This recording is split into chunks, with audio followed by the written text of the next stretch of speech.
Samad sa bahin sa iyang bukton ang naangko ni Journey Rizaba. Human malambigit sa disgrasya sa National Highway sa Barrio Blaan, Barangay Labangaling, Syudad General Santos. Sigud ni ini, padulong kini sa downtown kauban ng iyang katrabaho. Namoy angkas ni ini dihang kalit lang nga sumala pa milabang ang kasugatan ni ining tricycle.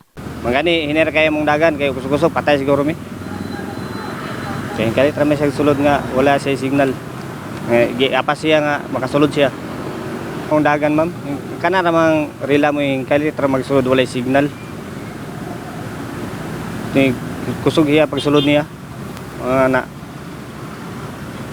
Na sapon niya akong abante. Sa bahin usab sa driver sa tricycle nga si Joel Vicente, kusog matod pa ang padagan sa motorsiklo ni Gorny. Hinungdan nga wala na sab ni ini na kontrola ang iyang motorsiklo. Tricycle ma'am, pasulod ko dre baryo ma'am, muli na ang tao kaya namalit lang sudan dito. Pero na kay pasahero that time? Wala ako na masahero ma'am, namalit lang og sudan niya, pasulod ko. Sulod na ako dre ma'am, kay kita nagminor ng mga sakyanan, isulod ko. Tingala lang o, nay kusog kay padagan yun. Dito na ako nakuha na nilagtik na akong kuhan. Akong lubot sa akong motor.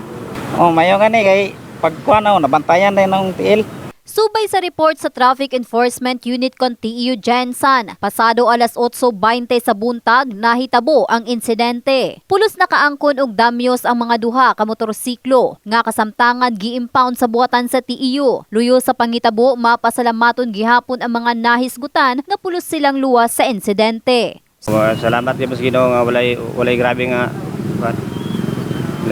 nga nahitago. Wala mo nagdaw ma'am, kaya kung una-una ma'am, muli ko kay magkaon ko. Namalit yung sudan ba.